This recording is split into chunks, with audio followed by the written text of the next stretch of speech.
વાત કરીએ બનાસકાંઠાની તો બનાસકાંઠામાં કમોસમી વરસાદે વિનાશ મેળવ્યો। અમીરગઢ ઇકબાલગઢમાં અનેક વૃક્ષો ધરાશાયી થયા છે। પવન સાથે વરસાદને કારણે બાજરીના પાકને નુકસાન। કાપણી કરાયેલ બાજરીનો પાક વરસાદમાં પલળી ગયો। દ્રશ્ય આપ જોઈ રહ્યા છો બનાસકાંઠાના છે। બનાસકાંઠામાં મોડી રાત્રે પવન સાથે વરસાદ વરસ્યો હતો અને પવન સાથે વરસાદ વરસતા અનેક વૃક્ષો પણ ધરાશાયી થયા છે। આ સાથે જ ખેડૂતોનો જે તૈયાર પાક છે એ તૈયાર પાકને પણ મોટા પાયે નુકસાન થયું છે। પવન સાથે વરસાદ વરસ્યો તેના કારણે બાજરીના પાકમાં નુકસાની ગઈ છે। કાપણી કરાયેલ બાજરીનો પાક વરસાદમાં પલળ્યો। વધુ માહિતી મેળવીએ સંવાદદાતા મોગજી પાસેથી। મોગજી, બનાસકાંઠામાં પણ મોડી રાત્રે વાતાવરણમાં પલટો આવ્યો હતો। કયા કયા વિસ્તાર પ્રભાવિત થયા અને શું હાલમાં પરિસ્થિતિ?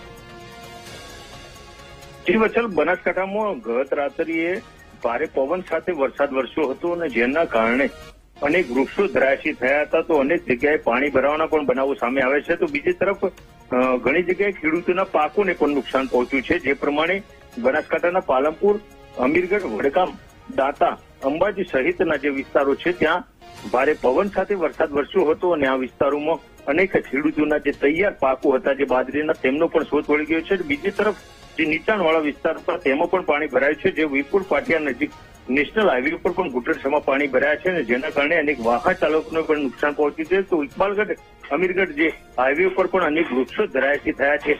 એટલે કે જે ગત રાત્રે પાલનપુર સહિતના જે તમામ જે તાલુકાઓ છે તે તાલુકાઓમાં ભારે પવન સાથે જે વરસાદ વરસ્યો હતો તે વરસાદે વિનાશ વેર્યો છે અને અનેક ખેડૂતોને નુકસાન પહોંચ્યું છે। અનેક જગ્યાએ વૃક્ષો ધરાશાયી થયા છે અને જે પ્રમાણે આ કમોસમી વરસાદ થયો છે તેને લઈને અનેક ખેડૂતો અત્યારે નુકસાન વેઠવાનો વારો આવ્યો છે। બિલકુલ, માહિતી બદલ આભાર।